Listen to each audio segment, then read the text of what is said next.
काकटपुर मां Mangla पीठरे art of giving दिवस पालित मां मंगला सेवक सूर्यनारायण पंडा नेतृत्व में कार्यक्रम आयोजन होता।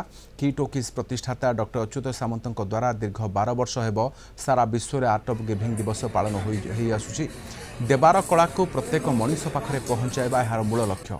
मंगला मंदिर सम्मुख में सेवायत माने कार्यक्रम को पालन करथिबा बेले समस्त सेवायत एवं भक्त मानक मिठा बंटन करा जायतिला।